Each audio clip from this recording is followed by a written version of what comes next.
Bangladesh cricket বোর্ডে ক্লাবগুলোর প্রতিনিধিত্ব কমিয়ে বিসিবির নতুন খসড়া গঠনতন্ত্র বাতিল না হলে প্রথম বিভাগ লীগ বয়কটের ঘোষণা দিয়েছে ঢাকার ক্লাবগুলো।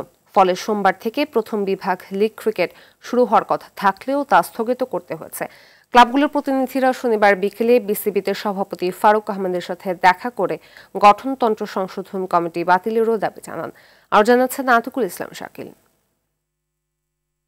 ফারুক আহমেদ বিসিবির দায়িত্ব নেওয়ার পর অক্টোবরে নাজমুল আবেদিন ফাহিমকে আহ্বায়ক করে কমিটি গঠন করা হয় বিসিবির গঠনতন্ত্র সংশোধন করতে। কিন্তু সেখানে কোনো ক্লাব প্রতিনিধি নেননি ফাহিম। আর সেই কমিটি গঠনতন্ত্র সংশোধন করতে সিসিডিএম বিলুপ্তির পাশাপাশি ক্লাবগুলোর জন্য কাউন্সিলর ও বিসিবিতে পরিচালক পদে সদস্য কমিয়ে আনার খসড়া তৈরি করে। স্বাভাবিকভাবেই ক্ষুব্ধ হয়ে ওঠে ক্লাবগুলো। খসড়া বাতিলে 3 দিনের আলটিমেটামের শেষে নিজেদের অবস্থান জানাতে বিসিবি সভাপতির কাছে ক্লাব প্রতিনিধিরা এই যে ঢাকার যে ক্রিকেট সংগঠক আছে, ক্লাব আছে, সবাইকে কিন্তু অপমান করা হয়েছে এবং ক্রিকেটকে অস্থিতিশীল করার জন্য যা যা করার সেটা ওটার ভিতরে আছে।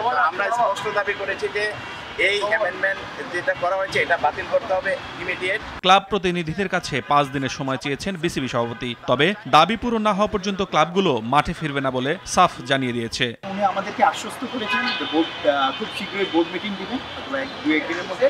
এবং বোর্ড মিটিং দেওয়ার পরে ওনার পজিশনগুলো আমাদেরকে আমরা বলেছি যে কনস্টিটিউশন যে অ্যামেন্ডমেন্ট কমিটি, ওই কমিটিটা বাতিলের জন্য আমরা রিকোয়েস্ট করেছি এবং ওনার এই কমিটির পরিবর্তন করার জন্য রিকোয়েস্ট করেছি এবং যে আছেন যে কনভেনার ওর পদত্যাগ দাবি করেছি আমাদের বোর্ড প্রেসিডেন্টের সামনে। সোমবার শুরু হতে যাওয়া প্রথম বিভাগ ক্রিকেটের ট্রফি উন্মোচন হওয়ার কথা ছিল শনিবার। ট্রফি উন্মোচন তো দূরের কথা, শেষ পর্যন্ত টুর্নামেন্টটি মাঠে গড়ায় কিনা সেটি এখন নির্ভর করছে ক্লাবগুলোর দাবি বাস্তবায়নের উপর। আতিকুল ইসলাম শাকিল, RTV, ঢাকা।